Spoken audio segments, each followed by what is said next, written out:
E vamos continuando agora com uma palestra muito especial também, com o nosso amigo Ronaldo Wolfmaster, e convido ele ao palco, mas também tem que fazer uma declaração, não é uma declaração de amor, mas é quase uma declaração, né?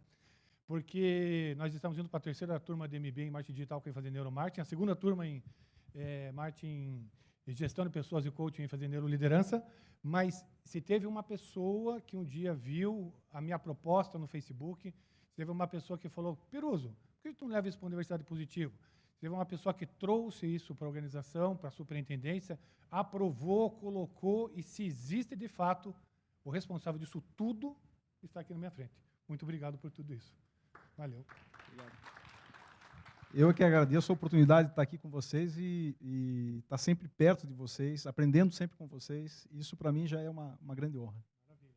E uma excelente palestra agora de Startup. Capricha. Maravilha. Bom, eu só vou precisar do passador. Maravilha. Vamos falar um pouquinho sobre empreendedorismo digital. Quero falar um pouquinho sobre a minha experiência. Vamos ver.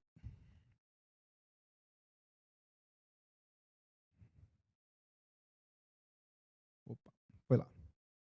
Falar um pouquinho da minha experiência. Eu vou contar um pouquinho da minha história para entender um pouquinho da onde eu saí para onde estou chegando.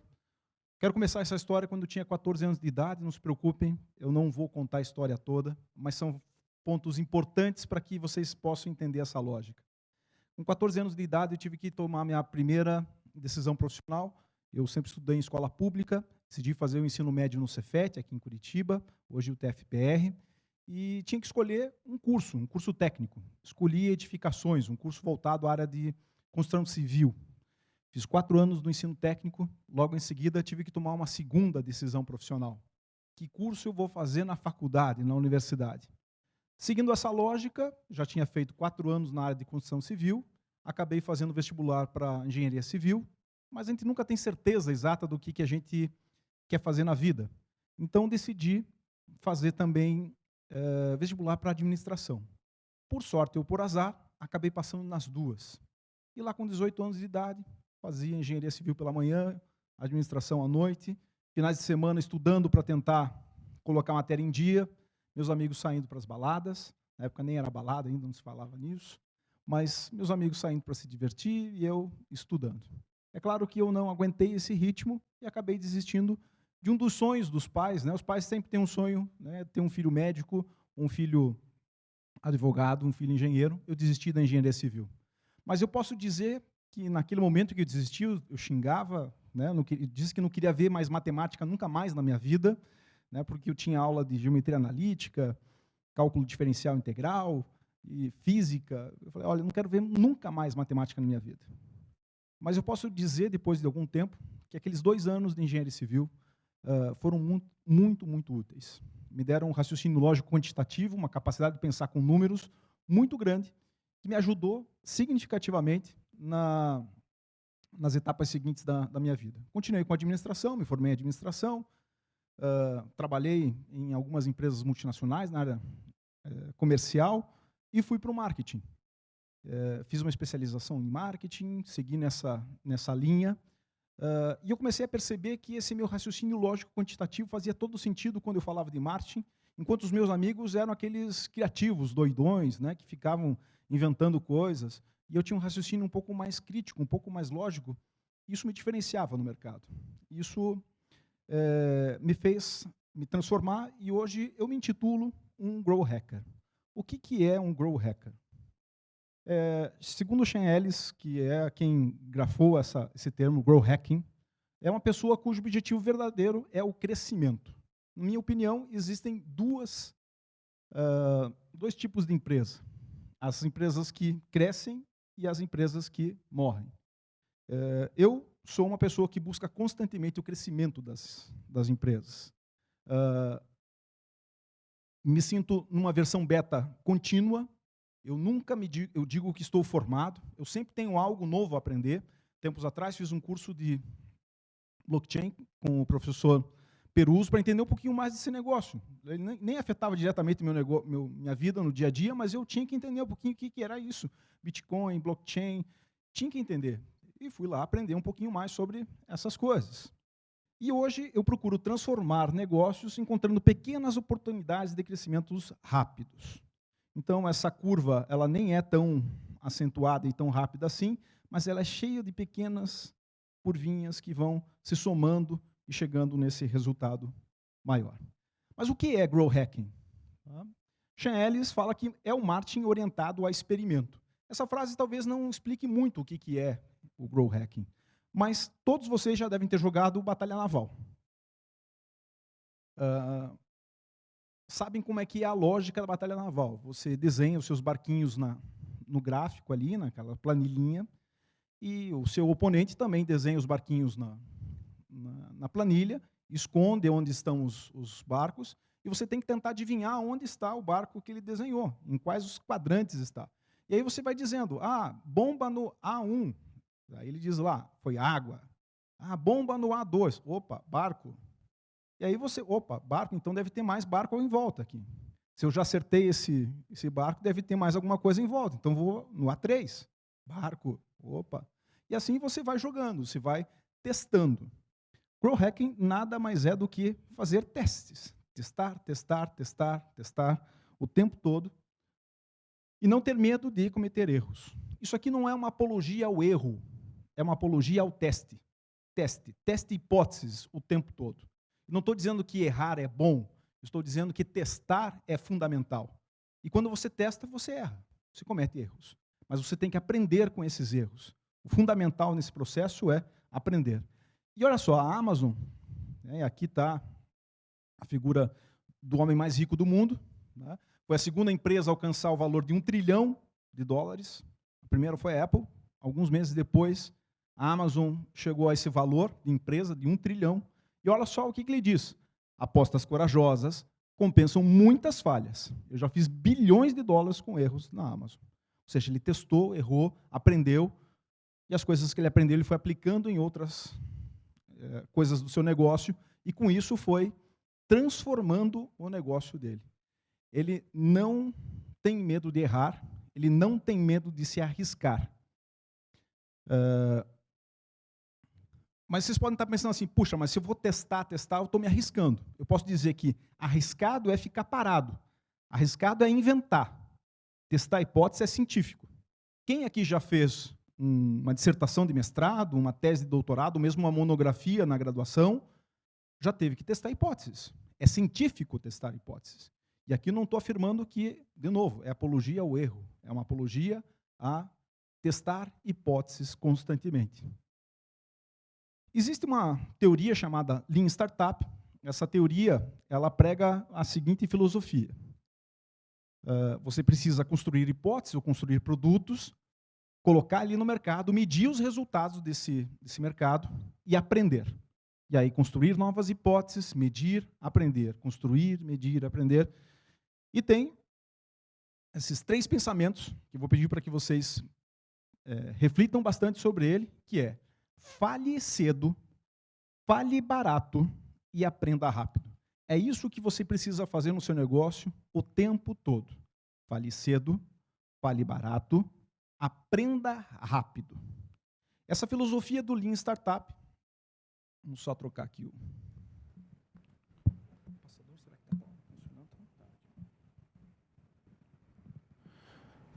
Essa filosofia do Lean Startup é uma filosofia que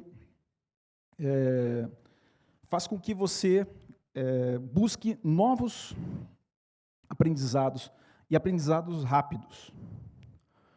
Olha só o que o fundador, um dos fundadores do LinkedIn disse. Se você não está envergonhado da primeira versão do seu produto, você lançou tarde demais. Se você fica preparando o seu produto para que ele fique pronto, perfeito antes de lançar ao mercado, você está perdendo uma grande oportunidade. Sempre tem uma versão beta. Lance essa versão beta. Não fique esperando o produto ficar absolutamente acabado.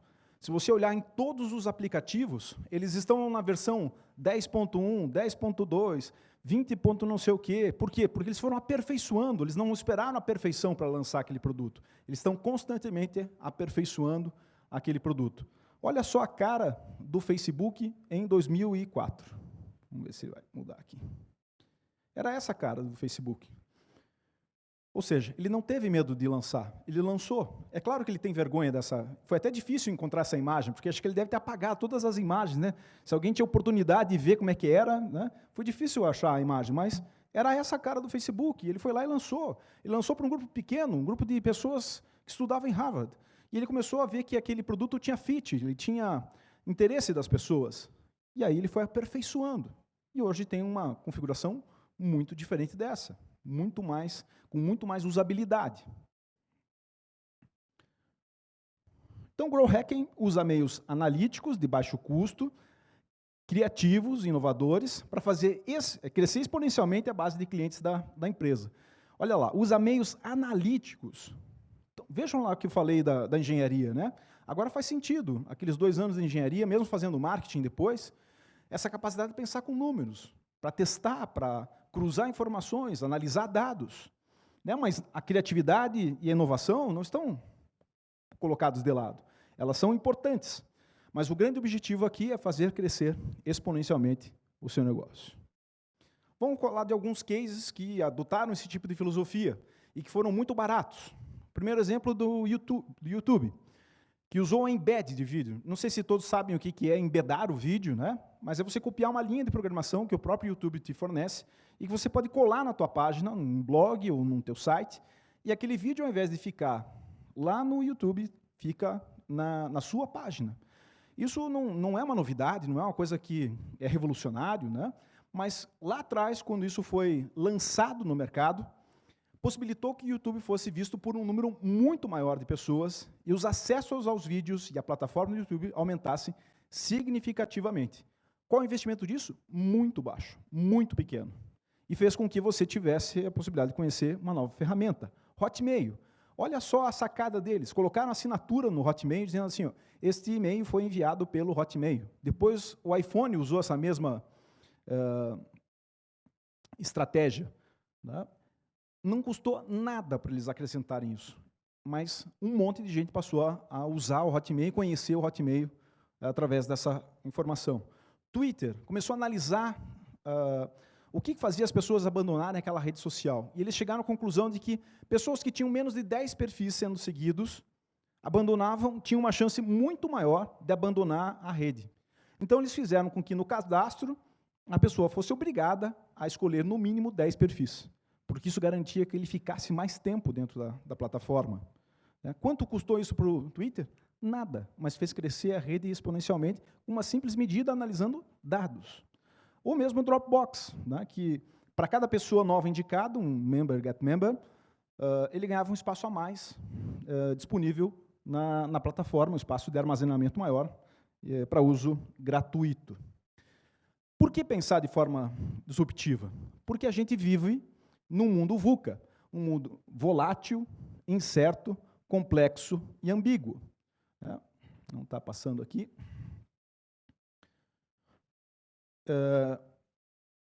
Esse mundo volátil, incerto, ambíguo, exige que você tenha algumas habilidades que sejam necessárias nessa transformação. Você precisa ser resiliente, você precisa suportar pressão, você precisa ser flexível, ou seja, as mudanças acontecem e você tem que estar preparado para essas mudanças. Multidisciplinar, porque hoje não basta conhecer só uma área, você precisa conhecer várias coisas. Eu mesmo posso dar um exemplo aqui, durante 7 anos fui diretor de marketing aqui da Universidade Positivo, do Colégio Positivo, e eu posso dizer que nesses 7 anos eu não fiz só marketing, eu tive que entender muito de tecnologia, eu tive que entender muito de tecnologia da informação, né? Eu posso dizer que aprendi muito com tecnologia da informação, mas também ensinei muito para o pessoal de TI aqui da universidade sobre negócios, um aprendizado multidisciplinar.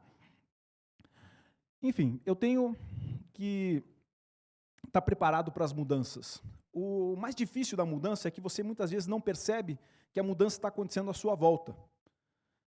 É quando você está inserido na mudança e as mudanças não são percebidas. Há um tempo atrás, eu tive um contato com um aluno, que ao final da palestra veio me procurar, falando o seguinte, olha, se eu tivesse 20 anos, em 1998, quando a internet estava começando, eu hoje seria bilionário.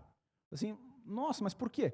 Não, porque a internet estava só começando, olha a quantidade de coisas que surgiram nesses últimos 20 anos, né?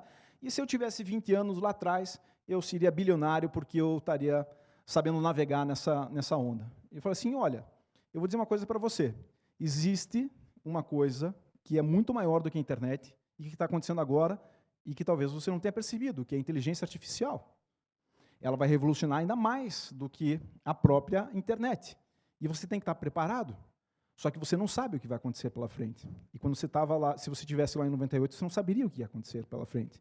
Por quê? Porque simplesmente você não consegue entender as coisas, ou não consegue perceber as mudanças quando elas estão à sua volta. Inteligência artificial nem é uma coisa tão inovadora, tão diferente.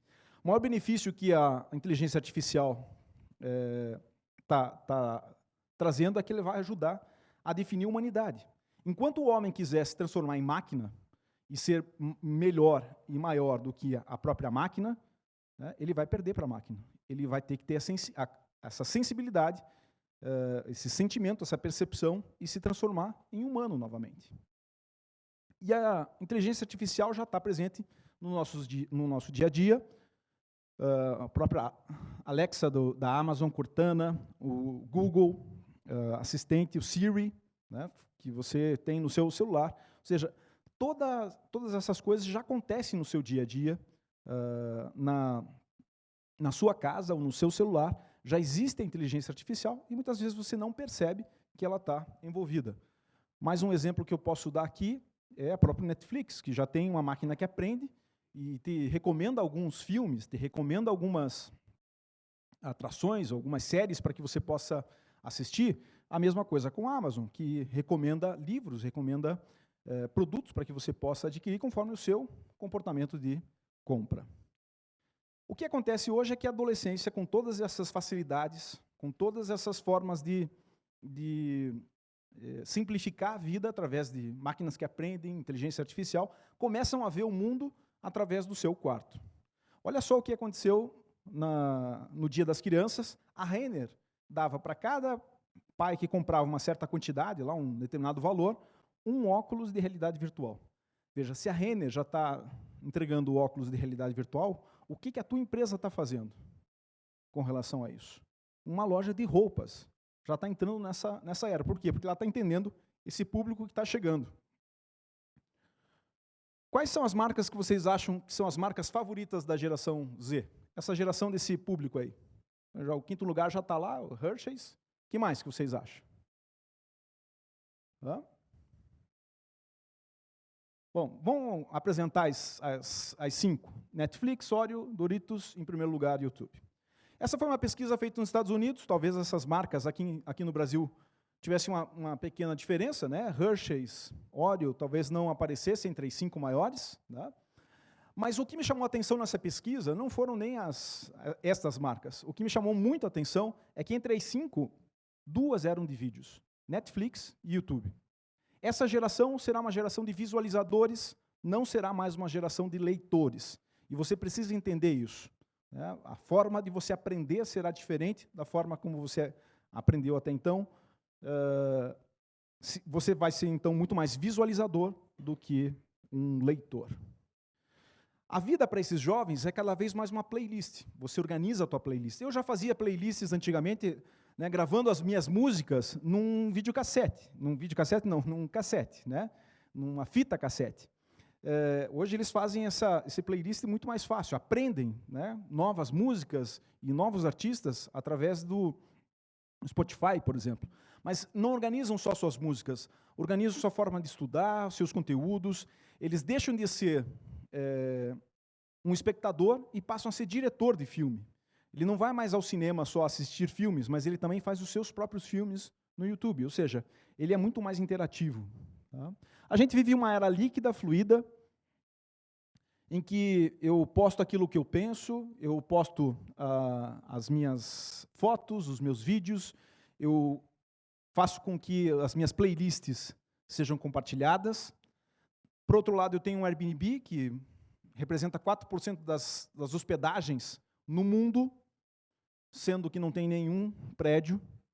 Nubank, que é um banco digital, né? Eu sou cliente do Bradesco, minha agência é a 5758, ou seja, No mínimo, ela tem 5.758 agências. Tem muito mais do que isso, eu não sei quantas agências tem. Deve ter 10 mil, 20 mil agências. Sabe quantas agências o Nubank tem? Uma, a que está no celular. Uber, em tempo real, você vai acompanhando o carrinho, eu fico bobo de ver o carrinho chegando, eu peço o carro e o carrinho vai seguindo a rota e dizendo assim, ele está chegando perto. E eu fico acompanhando, cada vez que eu peço, eu fico olhando para aquele celular, acompanhando o carrinho, meus filhos assim, mas pai, que besteira, por que você está olhando? Quando ele chegar, a gente vai ver. Não, mas é que eu fico impressionado com essa tecnologia, né? Em tempo real, ali acompanhando o carro. Né? Plataformas como a Udemy, que você compra o curso e imediatamente você começa a cursar, você não precisa mais esperar formar turma. Tudo isso faz com que o teu conteúdo seja cada vez mais fluido. Não está passando aqui. Então, tudo nesse mundo que pode ser copiado, vai ser copiado, né? Gratuitamente. Isso fará com que as coisas possam fluir nesse mercado. E copiar aqui, não estou falando em pirataria. Aliás, tem horror à pirataria, combato à pirataria, mas o que eu digo é que tudo que pode ser copiado, será copiado. Essa frase aqui eu tirei de um livro que eu comprei, que eu paguei por um livro, mas eu estou repassando aqui para vocês. No final, eu vou dizer qual é o livro do qual eu tirei essa frase. Né? Mas eu só preciso voltar lá um pouquinho. Né? O que não pode ser copiado? A sua reputação, a sua história, aquilo que é só seu, né? Que é a sua marca pessoal, e aquilo que você pode inventar e criar coisas novas. Então, qual que é a solução? É no compartilhamento, na cooperação, na colaboração, e as oportunidades são cada vez mais exponenciais.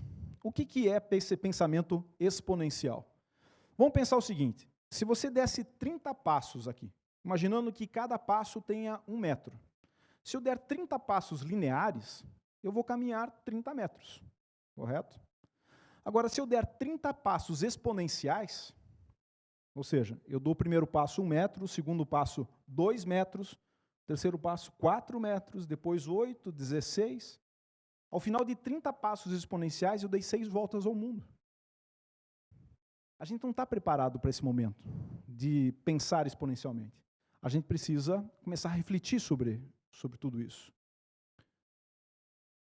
Eu tive a oportunidade de visitar no Vale do Silício a Singularity University. A gente fez até uma parceria aqui na Universidade Positivo. Eles vieram aqui, selecionaram um brasileiro para estudar gratuitamente lá. Mas eles têm uma teoria, a teoria dos 6 Ds, que eu quero apresentar aqui para vocês. O primeiro D dessa teoria, do crescimento exponencial, é a digitalização do produto. Eu vou usar como exemplo aqui o Uber. Né? Eu tinha que primeiro, antes de existir Uber ou até radiotáxi, eu tinha que ir até a rua e pedir, esperar um táxi passar e pedir, ou ir a um ponto. Hoje não, peço no celular. Depois vem a decepção. Quando eu pedi a primeira vez o Uber, eu imaginei que vinha um carro preto com motorista de luvas, né, falando, não veio um carro popular. Eu abri a porta de trás para sentar, o motorista me pediu assim, olha, se o senhor puder sentar na parte da frente, né, no banco da frente, é melhor, porque se os taxistas me virem, eles vão me bater.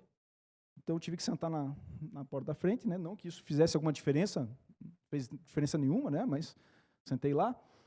E daí vem a disrupção. A disrupção é quando um segmento começa a perceber que ele está perdendo terreno, no caso dos taxistas, e que houve toda aquela briga. Naquele momento estava acontecendo a disrupção. Aí vem a desmaterialização, né? Ou seja, você não precisa nem mais usar o cartão, você recebe teu recibo online. Vem a desmonetização, e o Uber só é o que é porque ele sabe trabalhar muito bem a informação e o conteúdo. Vou contar um exemplo aqui do que aconteceu comigo em São Paulo. Estava num evento em São Paulo, pedi um Uber para voltar ao hotel, e quando eu vi o carro, acompanhei, né, o carro chegando, daí quando eu vi a placa, eu acenei, eu sou o Ronaldo, né, e ao final, quando ele me viu, ele também acenou, e ele parou uns 3 ou 4 metros para frente. Eu já pensei, né, bom, a nota dele já saiu, não é mais 5, já começou em 4, porque já não parou na minha frente, né, foi parar alguns metros para frente. Aí eu fui caminhando, né, quando eu abri a porta, uma moça saiu de dentro. Daí eu me assustei, né, a moça saiu, eu perguntei, o fulano de tal, o Ronaldo, é esse carro mesmo? É esse carro mesmo, eu entrei.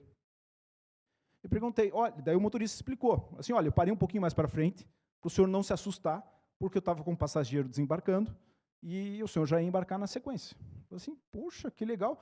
Isso acontece com muita frequência aqui com o senhor, né, de um passageiro desembarcar e outro já desembarcar? Se olha, ultimamente no Uber, a cada 1 dia ou 2 dias, acontece isso, de um passageiro desembarcar e o outro já embarcar. Ou seja, eles conseguem otimizar tanto o sistema, que eles podem cobrar mais barato, porque o motorista nunca para de trabalhar.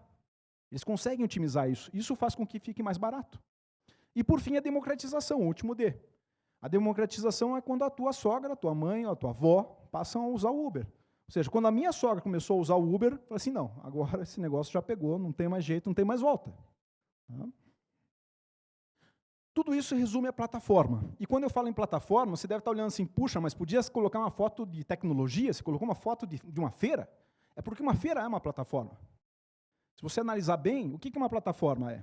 Uma plataforma é conectar produtores e consumidores. Uma feira faz isso. Qual que é a diferença entre uma feira e uma plataforma como o Uber ou o Airbnb, por exemplo? É que ele reorganiza o pipeline. E ao invés de só controlar recursos, ele organiza recursos. Vamos pegar o exemplo aqui do Airbnb. O que uma rede hoteleira faz? Ele controla recursos. Ele tem que controlar o prédio, a infraestrutura, tem que controlar funcionários, ele tem que controlar os gastos com água, com energia, ele tem que controlar recursos. O que o Airbnb faz? Ele organiza recursos. Ele organiza a demanda, a oferta e a demanda. Assim, tem gente querendo alugar o seu quarto e tem gente querendo alugar o quarto, quer usar aquele quarto. Ele organiza. Essa é a diferença das plataformas digitais. Então, cada nova conexão cria valor e quem já está conectado gera um efeito de rede. Vamos dar um exemplo aqui do que aconteceu em Curitiba. Vocês já devem ter visto as propagandas do Uber, né, do próprio Facebook, em meios offline. Assim, pô, mas são plataformas digitais, por que eles estão oferecendo? Porque eles precisam aumentar o número de pessoas que estão comprando, usando. Eles precisam equilibrar a plataforma, com pessoas querendo comprar e pessoas querendo vender. Eles precisam aumentar essa relação. Por isso, eles usam outros meios também. E essas empresas estabelecidas estão mortas? Não, desde que eles façam o seguinte, se aproximem das startups. Então, as incumbentes, que são as empresas já estabelecidas, precisam estar conectadas com as empresas insurgentes, que são as startups. O que é uma startup? Uma startup não é uma empresa pequena. Uma startup exige que você seja digital. Vamos ver lá, sei lá. Repetitivo, escalonável e digital.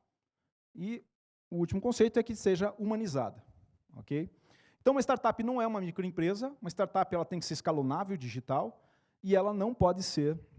ela é uma instituição humana, né, projetada para criar produtos e serviços, né, num ambiente de extrema incerteza. Como é que você pode se transformar? Como é que as incumbentes podem se conectar às insurgentes? Existem 5 formas de você fazer isso. Se você tem pouca grana e bastante urgência, você pode contratar os serviços de uma startup. Se você tem pouca grana e não tem muita urgência, você pode acelerar uma startup. Acelerar não precisa colocar dinheiro, você pode colocar recursos humanos, mentoria, abrir o seu laboratório, fazer alguma coisa, ou então criar uma startup, criar uma spin-off, que se fala. Se você não tem urgência, mas tem grana, você pode investir, você pode colocar dinheiro. Agora, se você tem urgência e tem grana, aí você tem que comprar uma startup. É uma forma de você se aproximar desse mercado. A maior barreira à inovação dentro da empresa é a intolerância a erros. Lembra lá que eu falei? De novo, isso não é apologia ao erro. Isso significa que você tem que testar constantemente e não pode, porque alguém errou, achar os culpados. Então, inovação não é sinônimo de novidade, nem de criatividade. Inovação é criar valor. Quando a Apple criou o iPhone, Steve Jobs criou o iPhone, ele não criou o celular, ele inovou criando valor, trazendo ferramentas para que esse aparelho pudesse ser usado de uma outra forma. E eu quero contar aqui para vocês uma história que eu passei lá no Vale do Silício e que eu vi dentro do Facebook. Vamos ver se vai rodar aqui o filme. Opa. Não tem problema, eu vou narrar. Né? O endereço do Facebook é tradicional para tirar as fotos, mas essa placa tem uma curiosidade. Eu estou aqui na entrada do Facebook, essa é a placa de entrada que fala o endereço do Facebook. É tradicional para tirar as fotos, mas essa placa tem uma curiosidade. Aqui onde foi construído o headquarter do Facebook, antigamente era a Sun, e a Sun foi vendida para a Oracle e depois acabou falindo. E quando o Facebook veio para cá, tem uma curiosidade bem interessante, porque eles não mudaram a placa. Ou seja, eles fizeram a placa, só inverteram a placa. Eu vou mostrar para vocês aqui uma coisa bem interessante. Olha só o que tem atrás da placa do Facebook. Sun Microsystems. Isso aqui é para que nenhum funcionário esqueça que, se ele não inovar, se ele não fizer continuamente mudanças, ele vai ter o mesmo futuro que a Sun teve. Então é importante que você inove, é importante que você faça diferente. Isso aí, valeu. Bom, esse é o recado que o Mark Zuckerberg dá aos seus funcionários todos os dias quando eles vão embora. Assim, olha aí, ó, se você não inovar, esse vai ser teu futuro. Você precisa ter uma cultura de inovação, sim, mas eu prefiro privilegiar uma cultura da performance, em que você tem interação e grande coordenação. Acho muito interessante a inovação, mas acho fundamental você trabalhar performance. Como aplicar isso, aplicar o crescimento exponencial no seu negócio? No centro desse modelo de negócio, é um modelo que eu criei, ele já foi testado em várias instituições, ganhou um prêmio nos Estados Unidos, no Campus Insights, como visão de excelência, excelência e visão estratégica, um prêmio que recebi lá nos Estados Unidos, e que formatou esse modelo de negócio aqui. No centro desse modelo está o negócio da tua empresa, em que você precisa saber quais são os teus propósitos. Vamos passar aqui todos. O que você ama, no que você é bom. Você tem que saber o que você pode ser pago por isso e o que você precisa. Vamos passar rapidamente aqui. Eu não vou conseguir falar sobre todos esses elementos aqui com vocês, né? Mas você precisa descobrir o teu propósito, que está no centro de encontrar o que você ama, no que você é bom, pelo que você pode ser pago e o que o mundo precisa. Se você encontrar essas 4 coisas, você passa a ter um propósito. Mas não basta só ter o propósito, você tem que ter um modelo de negócio. E no caso aqui, vou dar um exemplo das academias, das Slim Academias. Vamos passar aqui mais esse ponto. Se comparar a Slim, a Smart Fit, desculpe, a Smart Fit com as academias tradicionais, a Smart Fit é uma academia em que tem preços baixos, não tem espaço para dança, pilates, nada, é máquina de musculação e esteira, tem poucos professores. Vejam que isso é o contrário do que a maioria das academias tem, né? Tem preço alto, tem muitos professores, tem vários tipos de aula, né? E eles foram encontrando e se contrapondo a esse tipo de coisa. Eles se encontram ali na qualidade dos equipamentos, mas, por outro lado, eles também têm mais aparelhos, então não tem aquele negócio de esperar, né? Agora é minha vez, daí eu espero, daí troca, daí vai o outro, daí espera. Não tem isso, né? Isso é trabalhar no Oceano Azul, a estratégia do Oceano Azul, Oceano Vermelho, né? E que pode ser traduzido aqui por uma coisa que eu aprendi com o professor Marcelo Peruso, né? Que é o produto desvio padrão. Você tem que descobrir qual é o produto desvio padrão. Se você for trabalhar aqui dentro do padrão, você está morto, você vai trabalhar num mercado, no Oceano Vermelho. Você tem que descobrir quais são essas diferenças. E criar o seu produto mínimo viável, né? O produto mínimo viável pode ser um protótipo, pode ser um produto ainda não acabado, né? Para colocar no mercado e testar esse produto. Quanto mais você testar, maiores serão as suas chances de sucesso. Então, no centro do negócio, eu tenho um modelo de negócio, meu produto mínimo viável.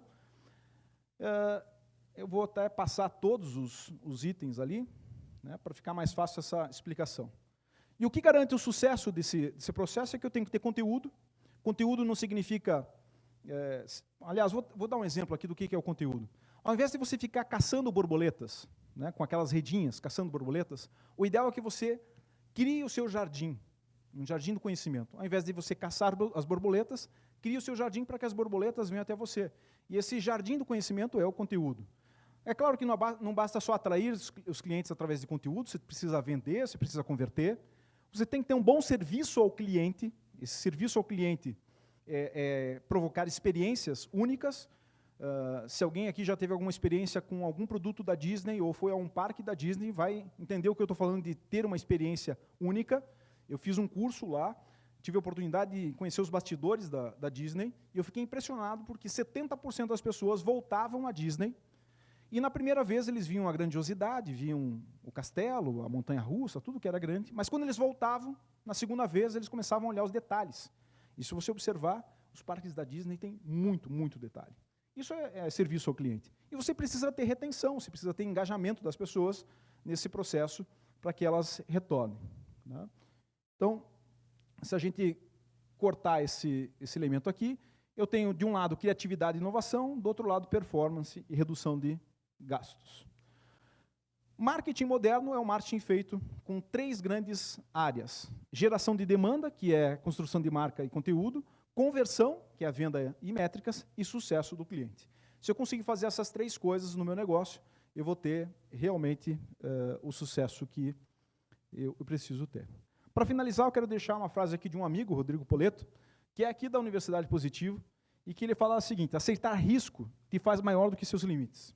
E saiba que você terá que viver com os riscos que correu e que deixou de correr. Ou seja, mesmo se você não correr riscos, você está arcando com essas consequências. Bom, quero deixar aqui os livros que eu usei para essa palestra. O livro que eu falei que ia explicar de onde eu tirei a frase é o Inevitável, né? É de lá que eu tirei essa frase, e deixar aqui meus contatos para vocês, para que a gente possa conversar na sequência.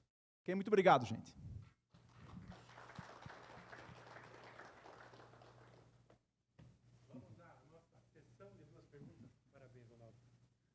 Vamos lá? Quem está aqui já está ali com o microfone, 2 perguntinhas. O assunto é poderoso, hein?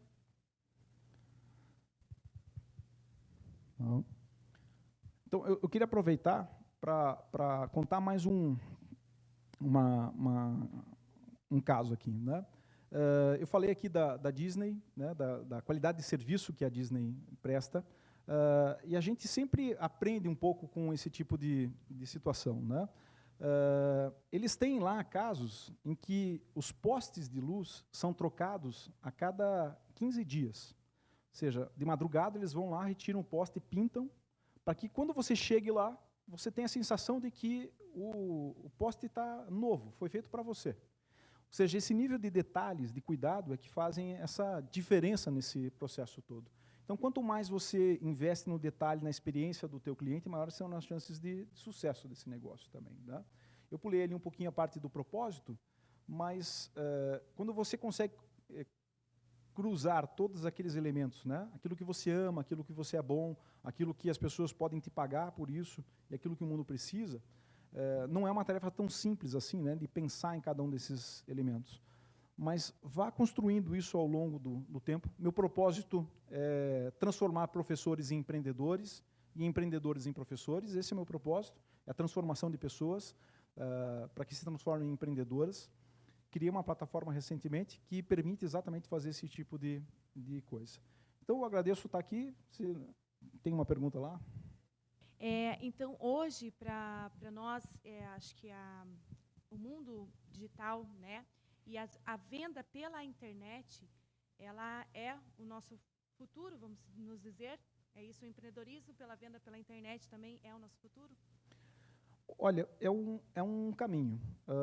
Eu acredito num mundo omnichannel, né, em que não existe um único canal para se fazer as coisas. Hoje, se a gente pegar exemplos aí como o Magazine Luiza, né, ou a própria Leroy Merlin, ela vende na internet, ela vende presencialmente em vários canais, né? Não necessariamente só a internet, os meios digitais serão os únicos canais para se fazer isso, né? A gente viu o exemplo ali que o Uber, o Facebook estão usando o mobiliário urbano hoje, né, Media Office, para fazer esse equilíbrio da plataforma também. Então, eu acredito no omnichannel, na integração de vários canais, mas que você seja atendido de uma forma igual em qualquer um desses canais. Você pode começar num canal, partir para outro canal e esse atendimento continua, sem uma quebra nesse atendimento. Mas é claro que o meio digital vem crescendo muito e tende a tomar um grande espaço nesse mercado. Obrigada. Curiosidade. O Uber, quando foi lançado, ele não imaginava que viessem os concorrentes, quer dizer, até imaginava, mas acho que é uma característica do Brasil o motorista do Uber ter 99, Cabify, enfim, uma série de outros. Imagino que lá fora isso não deve acontecer. O Uber é Uber, enfim, cada um. Isso é uma ameaça para a empresa, de uma forma geral. Devem estar pensando em alguma coisa para mudar isso. O que o Uber tem de diferente de todos esses? Ele consegue fazer uma análise das informações com um grau de precisão muito maior. Inclusive, ele começa a dizer assim, motoristas que estão nesse bairro, vão para o bairro tal, porque a demanda está maior lá, para que você tenha maior número de viagens. E esses concorrentes não estão conseguindo alcançar eles nesse tipo de estratégia. Mas eu diria que o maior concorrente do Uber hoje não é nem Cabify, nem EasyTaxi, nem... O maior concorrente hoje são os carros autodirigíveis. Vai chegar um momento em que você não vai mais precisar ter um carro, né, não vai precisar ter um motorista, e alguém vai ter que ter uma rede para que possa passar na tua casa, na hora certa, no momento certo que você quer. O carro vai parar lá sem um motorista, vai te levar onde você quer, e talvez esse seja o maior. Mas essas empresas, elas já estão preparadas a testar e pensar em novos modelos, né? E quando eu falo que o mais importante hoje é crescer, não significa que você tenha que crescer sempre com o mesmo produto. Você pode abandonar um produto e crescer com um novo produto, né? Então, provavelmente, vão surgir novos produtos, eles vão achar novas soluções para os problemas que estão acontecendo de transporte. Então, o tema é bem instigante, mas a gente agora vai fazer um intervalozinho, agora 4 horas. Mas eu só quero contar uma história para eles. Posso ou não posso? Claro. Então, tá bom. Vocês estão vendo aí, eu tenho 47 anos. Você pode falar quantos anos você tem ou não? Eu tenho 49. 49? 49. Então, você tem 49, eu tenho 47. E poucas pessoas sabem que até os 29 anos de idade eu tinha pavor em falar em público, mas a pavor de desespero. Eu ia para uma reunião com 2 pessoas, eu era um monstro. Eu lá fazia reunião, etc. Colocou 5 pessoas, já começava a dar dor de barriga. 10 pessoas eu não falava, travava. E eu trabalhava no Bom Jesus, numa área de marketing, e esse rapaz aqui era professor de marketing da FAI Business School. Mas só que no ano de 2000, fevereiro de 2000, por algum motivo, essa universidade aqui resolveu tirar o professor Ronaldo para trazer lá para cá. E, de repente, a FAI Business School ficou sem professor. E começava a aula numa quarta-feira. E eu acho que você foi uma semana antes, foi muito em cima. E daí tinha um cara lá chamado Paulo Cunha, que hoje é o superintendente do Grupo Bom Jesus, e falou assim, Peruso, você que está aí sentado aí sem fazer nada, quarta-feira você vai dar aula. Eu falei, você está maluco? Eu não consigo falar para meia dúzia de formiga me dar nervoso? Não, você vai dar aula, a gente está sem professor. O professor Ronaldo saiu da instituição, a gente precisa de um professor de marketing. E você conhece a teoria, mas talvez, e a prática, mas você depois aprende lá. Antes de entrar na sala de aula, você pega e lê o livro do Kotler e dá aula. Pô, falei. Mas aí foi interessante. Bom, eu fiz a banca numa quarta-feira de manhã e quarta-feira de noite entrei na sala de aula. Inclusive, nos alunos, está aqui o Dr. Newton, né? Que ele foi um dos meus primeiros alunos na FAI Business School. Então, eu comecei a dar aula na minha vida, e o que eu mais amo fazer hoje é ensinar, justamente da coisa que eu tinha mais medo. Mas não fui porque eu queria, fui porque eu fui empurrado, porque esse homem saiu e eu entrei no lugar dele. E hoje a gente está aqui numa parceria linda, maravilhosa, eu quero falar que às vezes a tua maior ameaça pode ser a tua maior redenção. E se você é um jovem, preste atenção no que a gente está falando. Sabe por quê? Porque eu sou barrigudo, ele também. Só que naquela época nós dava aula de terno e gravata, mas nós ganhava nem 5% que nós ganhamos hoje. E hoje nós vamos de chinelo, né? Desse jeito aí. Feliz. Vocês jovens, prestem atenção. Às vezes seguir a regra, como manda o figurino, não funciona mais. Obrigado, a palestra foi maravilhosa. Muito obrigado. Intervalozinho, 10 minutinhos.